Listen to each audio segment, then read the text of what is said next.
Hi YouTube, it's Catherine Michelle. I'm going to do just kind of like a little addendum on some notes that I am jotting down on the Jennifer Jaynes case.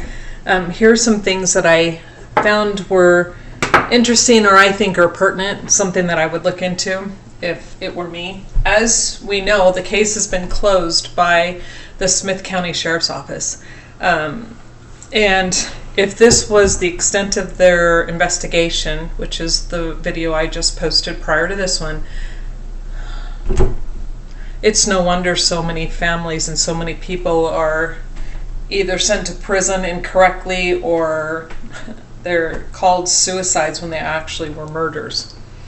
Okay, here's what I'm finding so far. They're calling it a suicide.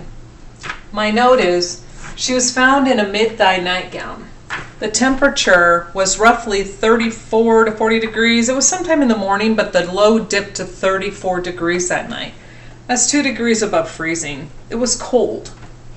And there was no mention of a coat, of a robe, but they did say that there were pillows and blankets on the chair that they believe she was shot in, or which shows evidence of her being shot in. And right away, when the police talked to Brian Jaynes, he pushes a suicide narrative.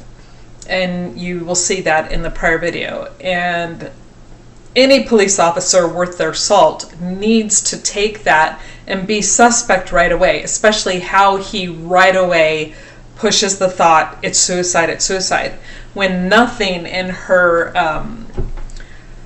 online presence shows depression. Yes, like I stated in prior, this can also be faked. People will often put on a different persona online than what is really going on in their life. However, she did take the time to make a post talking about how she found something that was making her feel better than she'd ever felt before, that the depression had abated and that her life was in a great direction. And this is during the summer, the same time when the ex-husband is saying that she was so suicidal she was put on suicide watch.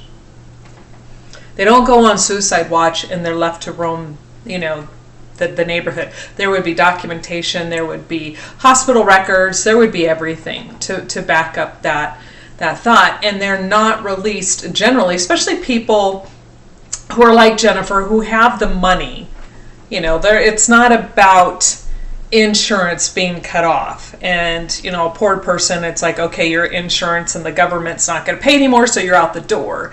People like Jennifer are generally kept until the counselor feels like they are deemed safe. So far, other than what the ex-husband has stated, there is nothing to prove and or show she was ever hospitalized for depression.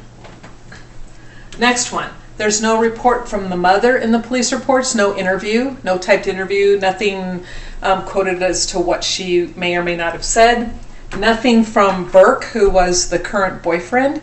Now, he is the one that I think they should have, taken a time to go, okay, this is a guy who has spent the last several months or the better part of the year with Jennifer.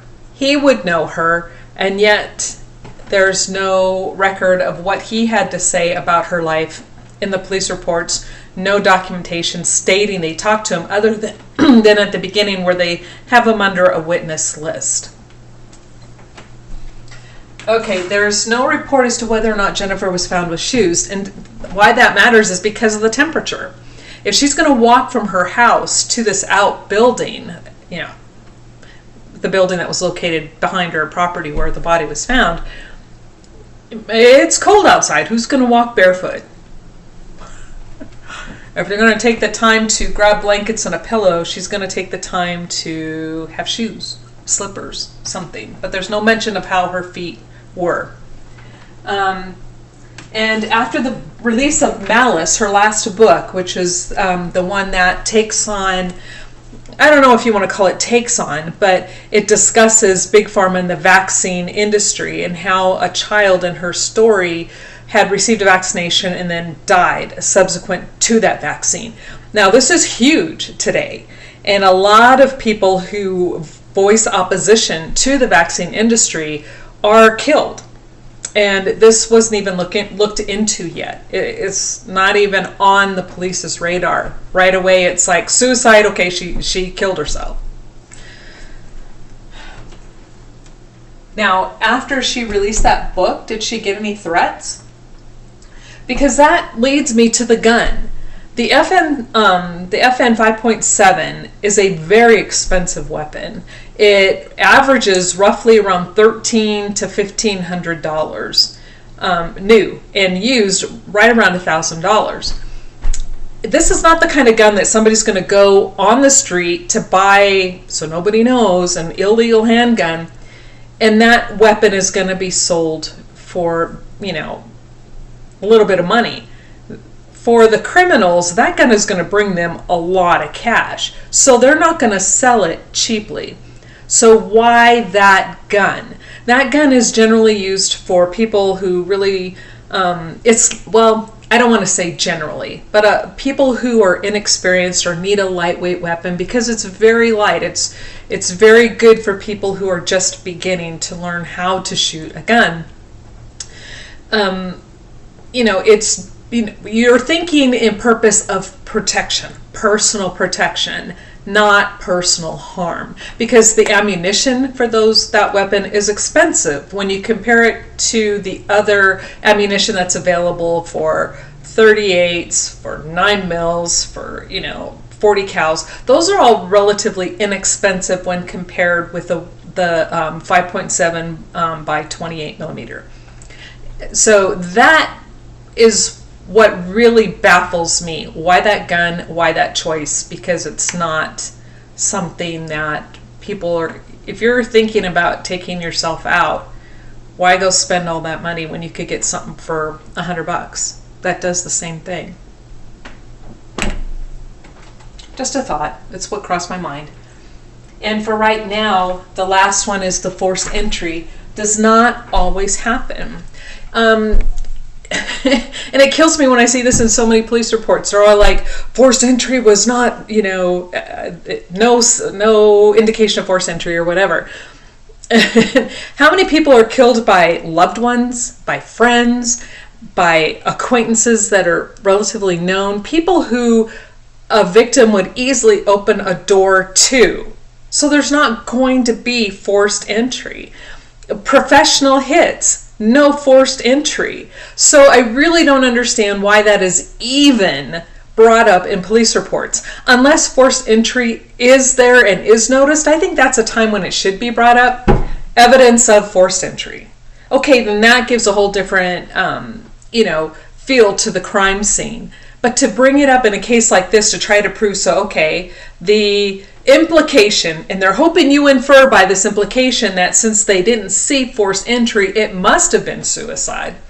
That is just lazy police work. My thoughts on that. Again, I'll rattle on forever on that. But there are still a lot of things up in the air in regard to this case. I am not saying it is not a suicide, but I'm saying that there is enough suspect information and things that occurred in what happened, where she was found, how she was found, the statement by the ex-husband, that leave a lot of unanswered questions. And I'm not surprised, but it's disappointing that the Smith County Sheriff's Office decided to close this case so quickly and deem it suicide. So hopefully there'll be more to come with either more questions, or we'll find something more definitive that actually will substantiate suicide.